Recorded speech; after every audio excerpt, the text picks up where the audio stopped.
Assalamualaikum warahmatullahi wabarakatuh. Saya Lina Hanifah, semester 6, Pendidikan Guru Pendidikan Anak Usia Dini FKIP UHAMKA. Pada kesempatan kali ini, saya akan memaparkan administrasi dan supervisi pendidikan. Yang pertama, profil sekolah. Nama sekolahnya yaitu TK Anissa.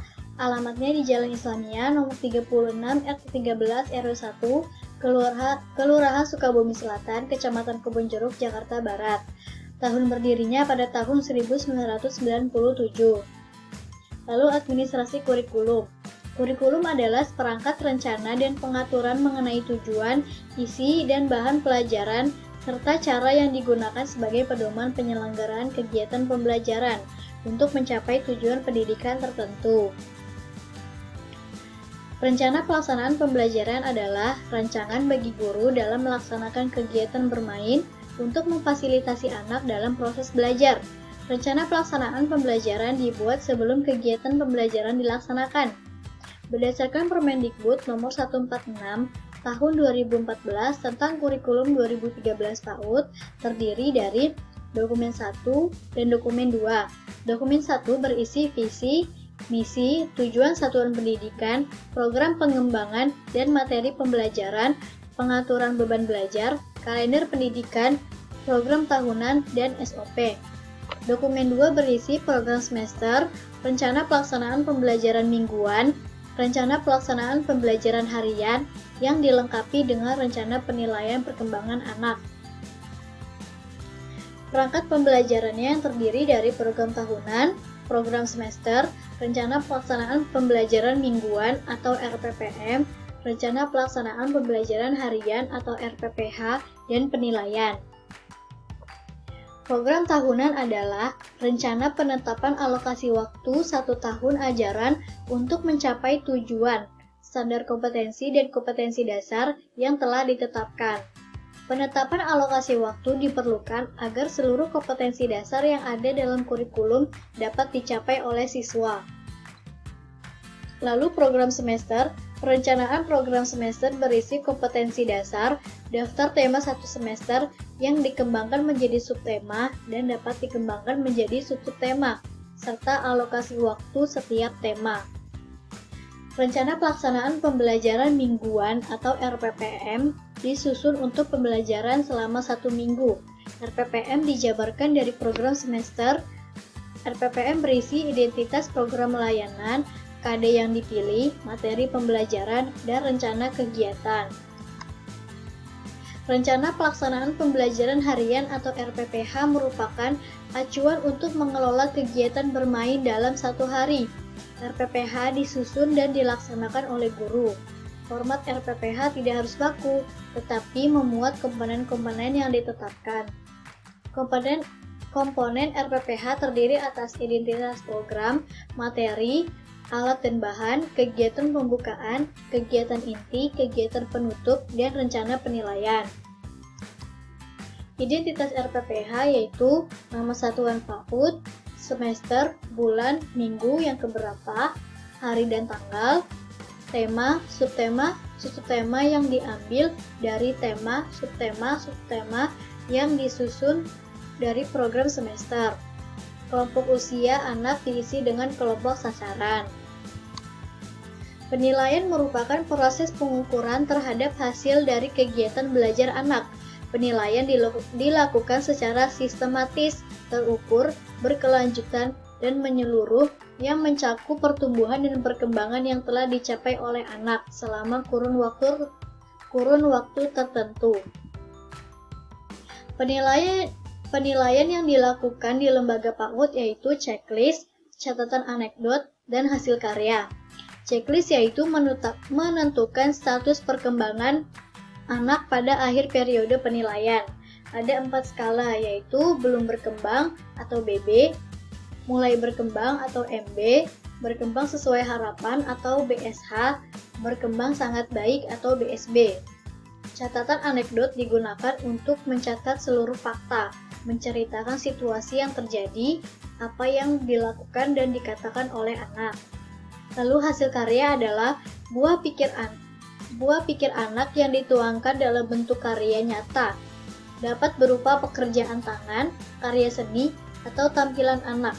misalnya gambar, lukisan, lipatan, hasil kolase, hasil guntingan, tulisan atau coretan-coretan, hasil roncean, bangunan balok, tari, dan hasil prakarya. Lalu analisis administrasi kurikulum. Kurikulum di TK tersebut sudah memakai kurikulum 2013. Kurikulum 2013 pendidikan anak usia dini adalah kurikulum yang memandu guru memenuhi seluruh area mencari ilmu yang digunakan anak dengan memakai pendekatan yang tepat.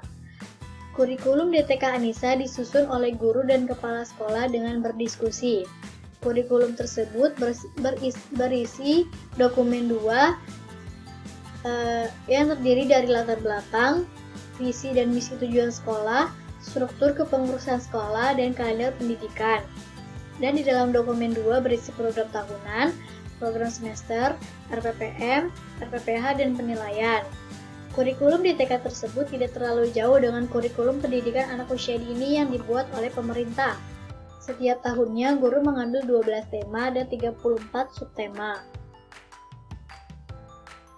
Lalu perangkat pembelajaran yang dipakai di TK Anissa yaitu program tahunan, program semester, RPPM, RPPH, lembar kerja siswa, instrumen penilaian, buku absen, buku jurnal, media pembelajaran untuk mendukung model dan metode pembelajaran, dan laporan penilaian. Cara menyusun program tahunan di TK Anissa antara lain yaitu yang pertama, menelaah kalender pendidikan, menentukan kegiatan-kegiatan yang akan dilaksanakan selama 1 tahun, menandai hari-hari libur nasional, permulaan tahun ajaran baru, minggu efektif kegiatan belajar mengajar. Yang keempat, mendistribusikan alokasi waktu yang disediakan untuk suatu mata pelajaran dan mempertimbangkan waktu untuk ulangan serta review materi pembelajaran. Lalu cara menyusun program semester. Yang pertama, menetapkan kompetensi dasar atau KD di setiap tema. Penentuan KD memuat seluruh aspek perkembangan yang terdiri dari nilai agama dan moral, fisik motorik, kognitif, bahasa, sosial emosional, dan seni. Yang kedua, membuat daftar tema 1 semester. Pemilihan dan penentuan tema dilakukan oleh guru sebelum awal semester kegiatan pembelajaran dimulai. Yang ketiga, mengembangkan tema menjadi subtema atau sub-subtema. Subtema dan sub-subtema yang dikembangkan merupakan topik-topik yang lebih khusus dan lebih dalam. Yang keempat, menentukan alokasi waktu untuk setiap tema, subtema, atau sub-subtema. Waktu pembahasan setiap tema, subtema, sub-subtema disesuaikan dengan minat anak, keluasan, kedalaman, dan sumber atau media yang tersedia. Lalu cara menyusun RPPM. Yang pertama, RPPM berisi identitas program layanan, KD yang dipilih, materi pembelajaran, dan rencana kegiatan. Yang kedua, menentukan kegiatan pembelajaran yang akan dilaksanakan selama 1 minggu sesuai dengan tema, subtema, dan KD yang telah ditetapkan. Lalu cara menyusun RPPH. RPPH terdiri dari identitas program, materi, alat dan bahan, kegiatan pembukaan, kegiatan inti, istirahat, kegiatan penutup, dan rencana penilaian.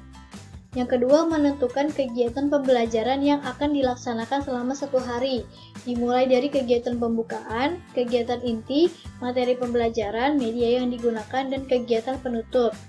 Yang ketiga, menentukan waktu yang sesuai pada setiap kegiatan pembelajaran. Lalu penilaian yang dipakai di TK Anissa yaitu catatan anekdot dan skala capaian perkembangan. Guru melakukan penilaian melalui buku jurnal yang diberikan kepada orang tua setiap akhir minggu. Guru juga melakukan penilaian anekdot yang dilakukan setiap 3 bulan sekali, dan skala capaian perkembangan berupa rapot selama 1 semester kegiatan belajar berlangsung. Selanjutnya yaitu administrasi kesiswaan. Penerimaan siswa baru di TK Anissa dibuka pada 6 bulan sebelum tahun ajaran baru. Hal ini dilakukan untuk memenuhi kapasitas siswa yang telah ditentukan. Apabila orang tua ingin mendaftarkan di TK tersebut, Orang tua langsung diarahkan menuju ke TU dan bertemu langsung dengan kepala sekolah untuk diwawancarai perkembangan anak selama di rumah. Lalu orang tua juga diarahkan untuk memenuhi syarat-syarat pendaftaran, seperti kartu keluarga, akte kelahiran, riwayat kesehatan anak, dan KTP orang tua. Setelah itu, orang tua mengisi formulir yang telah diberikan dan melunasi administrasi pendaftaran. Lalu, anak mengukur badan untuk baju seragam sekolah. Setelah itu, anak langsung diterima karena tidak ada seleksi untuk penerimaan siswa baru dan anak dapat mengikuti kegiatan pembelajaran pada tahun ajaran baru. Pelaksanaan pembelajaran di TK Anissa sudah sesuai dengan rencana pembelajaran. TK Anissa menggunakan model pembelajaran kelompok. Di TK tersebut terdapat kelompok bermain atau KB, kelompok A, dan kelompok B. Untuk kelompok bermain, pembelajaran dilakukan setiap hari Senin, Rabu, dan Jumat, dimulai pukul 8.00 sampai 10.00 waktu Indonesia Barat. Dan untuk kelompok A dan B, pembelajaran dilakukan setiap hari Senin sampai Jumat, pada pukul 8.00 sampai 11.00 waktu Indonesia Barat. Sebelum kegiatan pembukaan, anak melakukan baca Iqra dan membaca permulaan. Kemudian anak berbaris di halaman sekolah, melakukan bernyanyi, berdoa, dan ikrar. Lalu anak masuk ke dalam kelas masing-masing untuk melakukan pembelajaran.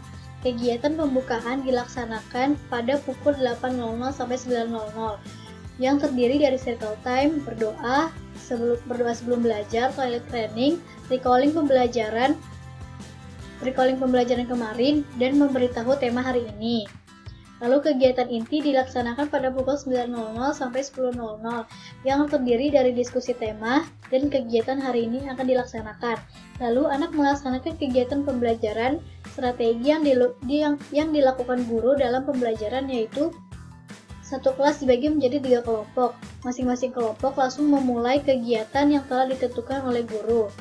Ketika anak sudah selesai melakukan ketiga kegiatan tersebut, anak bermain bebas di kegiatan pengaman yang ada di dalam kelas.